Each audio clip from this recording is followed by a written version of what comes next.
to verify that these are the facts.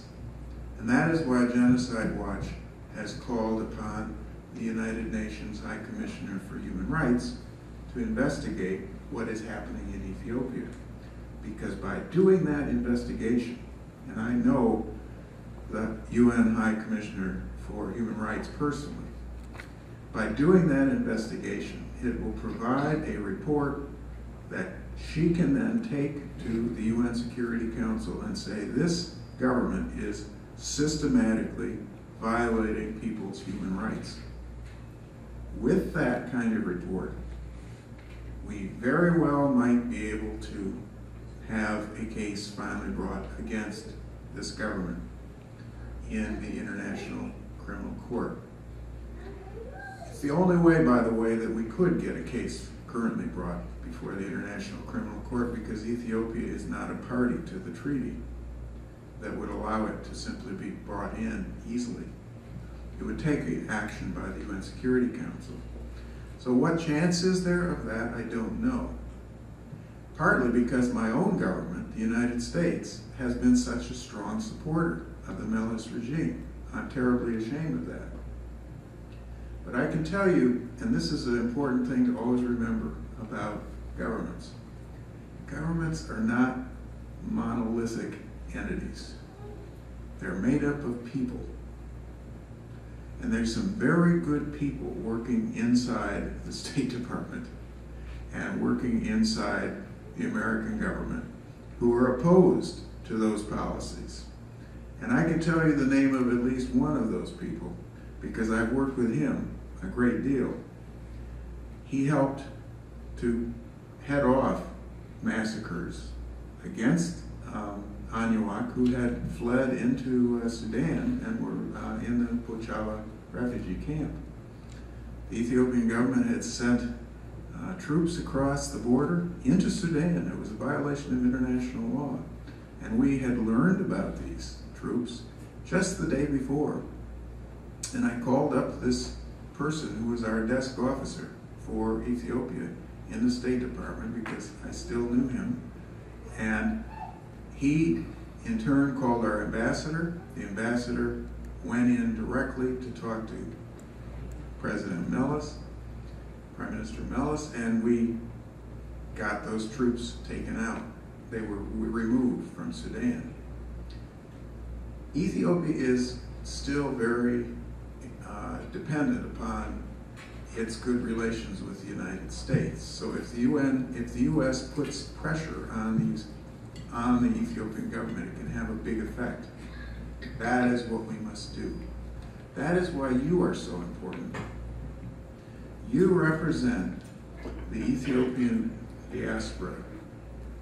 Now, I can tell you how important diasporas are to freedom movements because I have specifically had experience with that.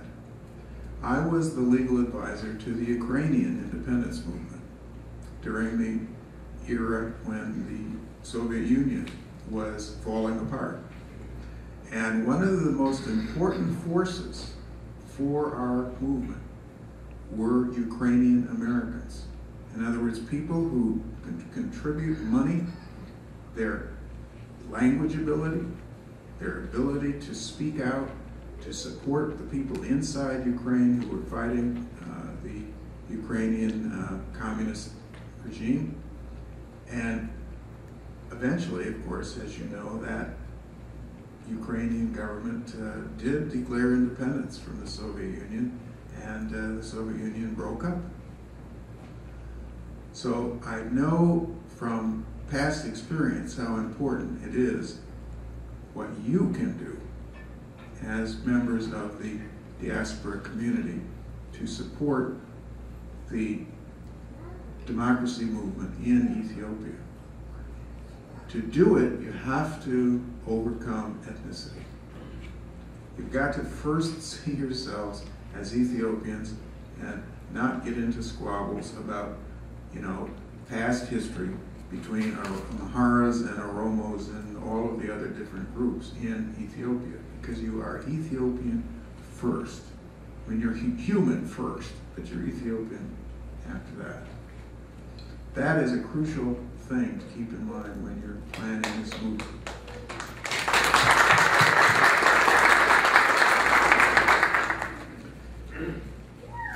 Those of us in the human rights movement can support you through our reporting, and we will continue to do that.